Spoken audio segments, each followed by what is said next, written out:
Hi everyone, it's that Geek from YWG. Today I purchased a brand new camera, and before I show it off, show you what it is, I am going to go over some camera history of what I've had and what influenced me to buy the camera, what I bought today. This is the first camera I owned digitally. It's a Kodak 7590. It had a 10 times optical zoom. At the time, that's what I wanted. I wanted something that could actually reach out and take good photos from a distance. This camera meant a lot to me. Back in the day, it got me through my first 100 photos on Jet Photos. And it served me up until 2011 when I bought this one. This is the Canon SX20IS. I had it probably just late 2010, and I used it in conjunction with this, and then after 2011 started, this was my primary shooter. Didn't really do anything special with this camera. I did, before I shot this, I was trying to figure out what I did with this, and at the time, I was really dabbling into a lot of HDR photography, so taking 3 shots of the same photo and trying to get a nice HDR image. All I remember is one of my images ended up being a fridge magnet on this camera. So this served me until 2012, Christmas 2012, when I bought this one. This has been my main shooter since Boxing Day of 2012. This is the Nikon D3200. This has been the camera that's gotten me through a lot of the last 10 years. Working at an airline, I've been lucky enough to have some of my pictures being used in the marketing material, and then maybe just a couple magazines to go with it. So yeah, it's a perfectly good camera, still working. However, with mirrorless technology out these days and the amount of low light performance you get with them and the crisp images, it was time to make the switch. I had originally wanted to go with the Nikon Z5 and keep this lens, she said, which is my Nikon 55-300.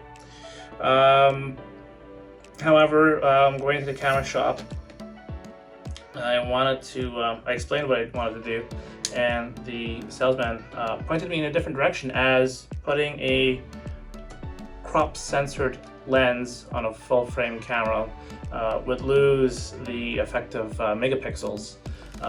The Z5, I believe, was a 26 megapixel camera. Let me see, I actually have some notes. The Nikon, actually no, it's not here, the Z50, but it was really up there. It's 24.3 megapixel camera, but putting a crop frame lens on a full frame camera would effectively maybe only give me 13 megapixels per shot, which, is the iPhone I'm shooting on right now. But however, for large print, I eventually want to print a book someday, and it'd be nice to have a full-size image for printing. So, that being said, what did I get for a camera? I got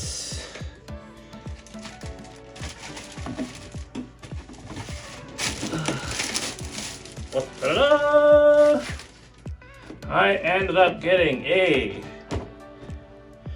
Canon EOS R10, a departure from Nikon. Let me explain. Going back to the conversation I had with the folks at Henry's camera, really good staff. I had explained what I was doing, what I wanted to do, and he said that, if I was going to go to a full frame camera, I should probably have full frame lenses.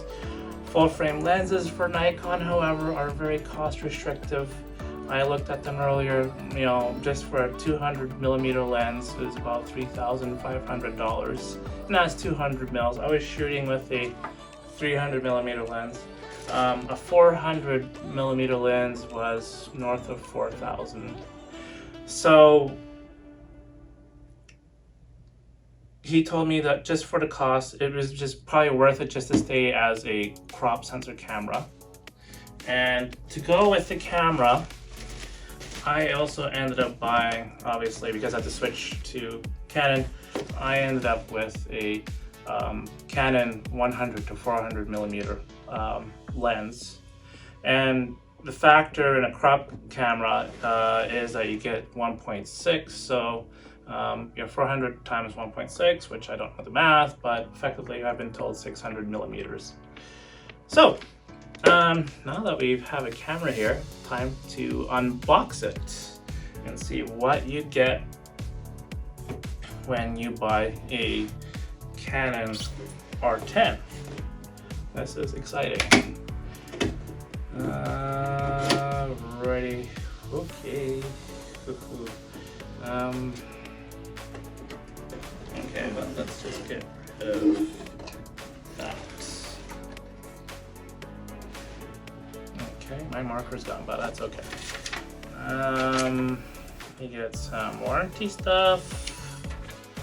You have, aha, this is what I'm looking for. The one thing I'm excited about the R10 is it's wireless built in. I had bought the Nikon in, like I said, 2012, and the Nikon was wireless. You had to have an adapter, which I either lost, broke. Yeah, it was just, you know, a $90 mistake every single time I bought one. That was until recently that when I got a cord from Apple from USB to Lightning that I could attach the USB cord to the camera and just transfer to my phone. But if I did a heavy shooting day, it would mean still going back to my laptop, taking the memory card out and putting it all in. So yeah, an app. I love it. You get an instruction manual. Oh, yay. Oh, my part I've been waiting for. You got a strap. You get the battery charger. And I can only imagine this is the battery. Ooh, let's open it. Okay. Yeah, it's the LPE17. According to all the reviews that I've been seeing online for the R10, sorry, it's a legacy battery. It's been used in other cameras. Might not get the life that you'd be expecting for full-day shooting. So I've been told to buy 2 of these batteries or have 2 of these batteries. But you know what? Most of my days are get off work, shoot for half an hour, go home. That's about it. I can only consider buying a second battery if I was going to travel for a long period of time or go to another airport for a full day of spotting. All right, here you go. That is the accessories a little bit. Next part. Okay. I bought the kit. So here's the camera itself. And it comes with a 18 to 45 millimeter lens, which, you know, wow, I am going to get some really good performance out of this. Okay, so that's that. That's that. Let's unwrap this and see what we get.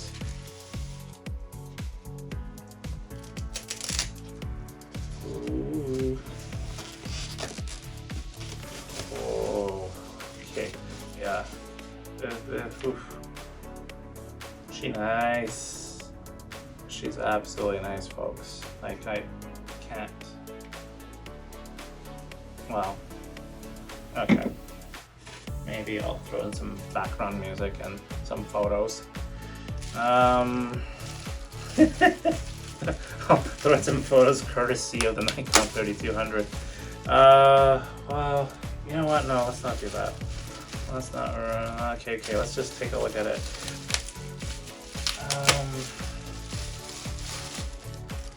The kit lens, which maybe I should probably open the box. Throw all the plastic in. Get the idea. Okay. Ooh-wee. Okay.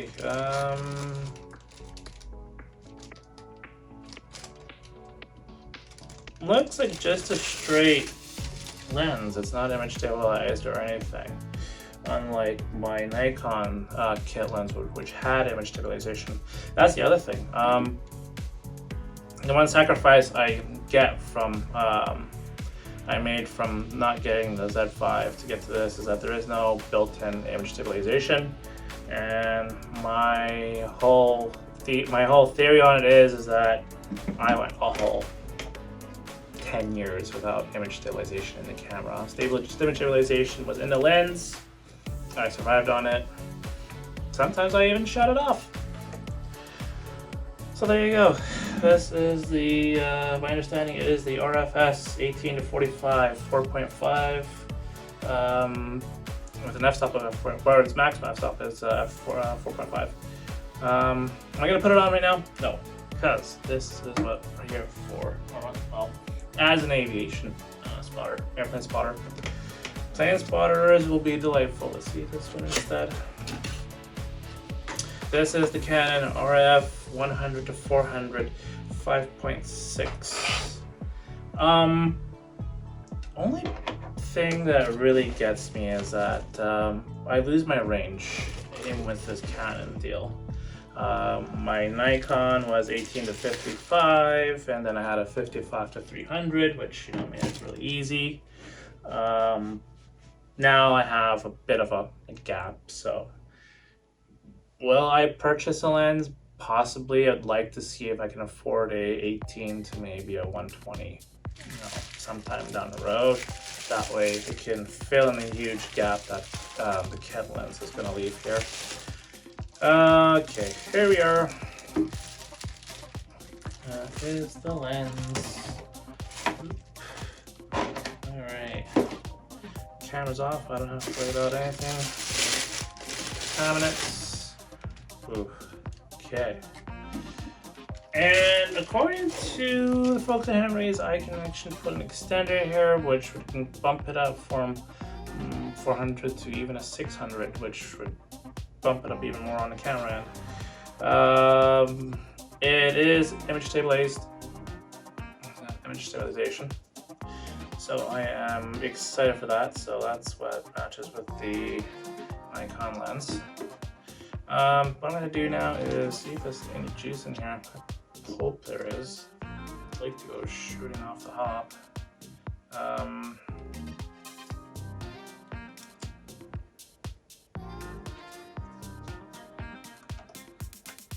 Okay. Match the battery. She's in. You know what? Because I don't have a memory card. Sorry. Okay, I don't know what this is gonna do, but okay. Judging by the picture, memory card goes in that way. She does. All right, moment of truth here. Okay. That's kind of, oh, she just falls off. Falls off. Now, if it's anything like the Nikon system, I'm pretty sure all I have to do is line up. Yep, and then, and turn. Oh man, okay, here we go. Oh, look at that glass. Okay, it was actually nice.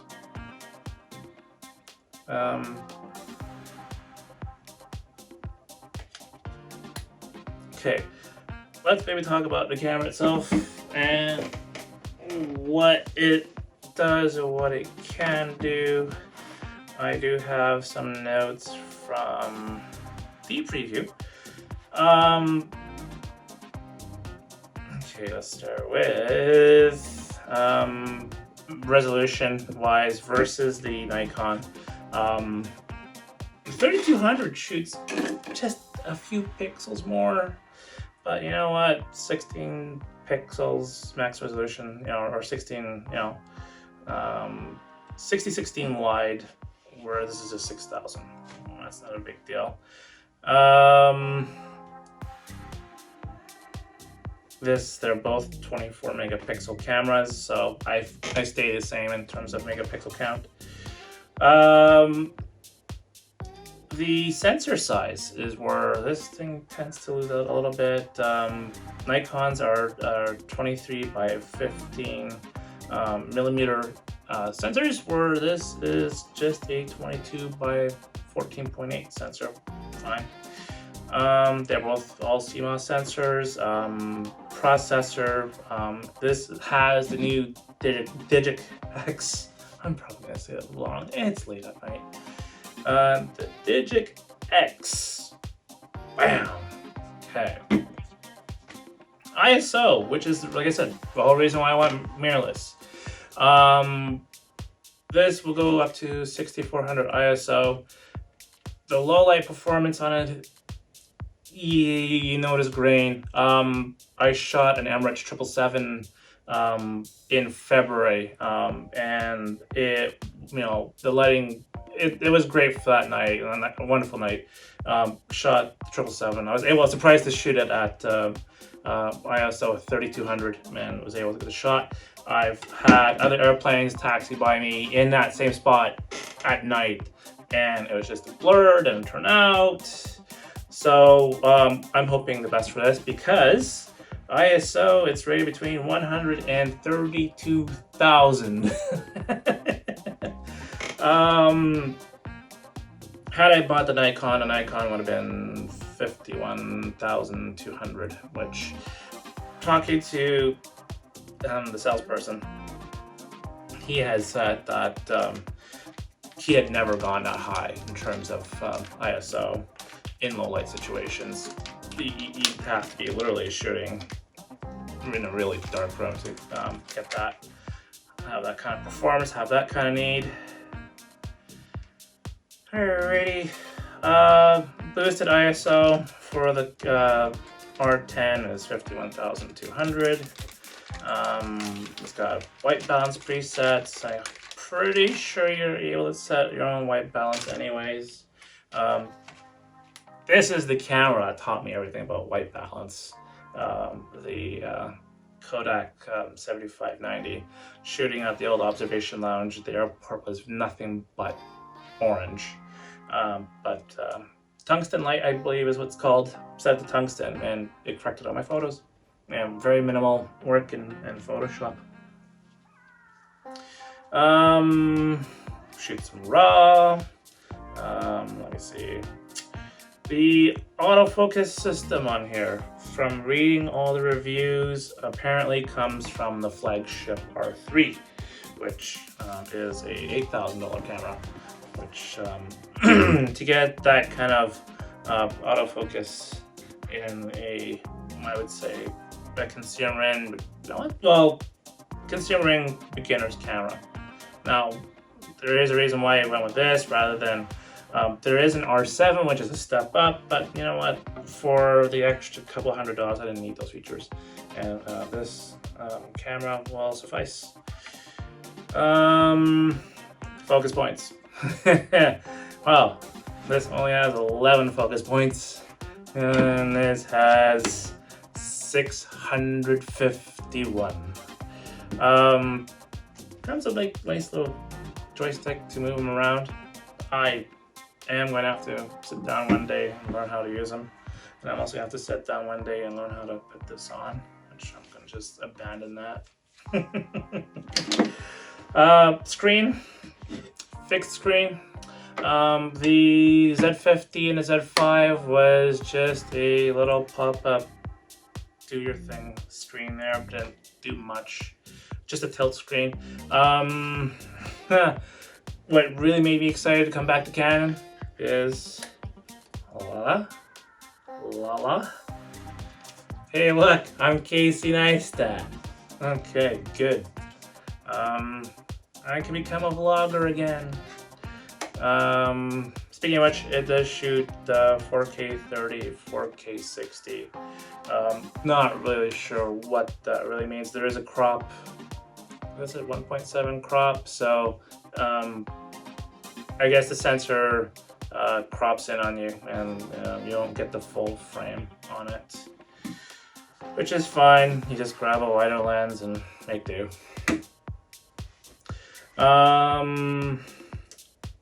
The only thing that really gets me is because it is digital. This is just a look in. It's a mirror, and you see what you see. This I look in. It's an electronic viewfinder. It's a screen inside. So that's what that's all about. So electronic viewfinder, that's going to be definitely getting used to. There are some reviews on here that say that you actually have to. It is an adjustment, basically, is what it said. Let me see. Scene modes, we don't really care about that. Built-in flash, you know what? This at 50. This has a built-in flash. This has a built-in flash. This has a hot shoe. Switching to the Canon environment means I'm gonna have to get a new flash, but until then, we have a pop-up flash, so I'm not worried too much about that. Continuous drive. This did 4 frames a second, which I really never noticed. With DC-10 would use the touchdown on runway 31, and I just hold it down, and if I got the puff of smoke, I got it. If I did it, I did it. But now I guess I really have no excuse. Yes, that was the thing. So, like I said, when I bought this camera, I wanted bracketing so I could mess around with HDR. Going back to Canon, who's got bracketing again? This guy. Okay, let's see. Nope, we're still going. Good.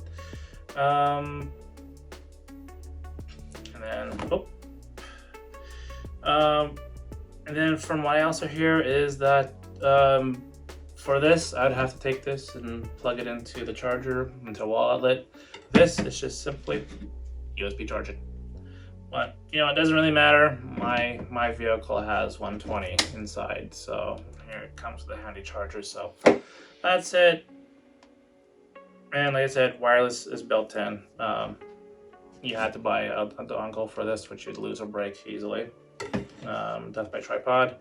Whereas this is just built-in Wi-Fi, which I will download the app once I get my phone back from shooting this. So yeah, that's it. This is just, like I said, an unboxing of this really exciting time for me of having a new Canon R10. Actually, well, I didn't even turn the thing on. Let's figure that out first. Do I have juice in here? Oh yes, yes I do. It's asking me a second day. So yeah, thank you for watching this unboxing. I'm gonna post another video of, I am gonna do a video of this versus this, just to show you what the adjustment I'll be having to make is, as an aviation spotter or an airplane spotter, see how relevant this is. So if you want, just subscribe, like, share, and thank you for watching.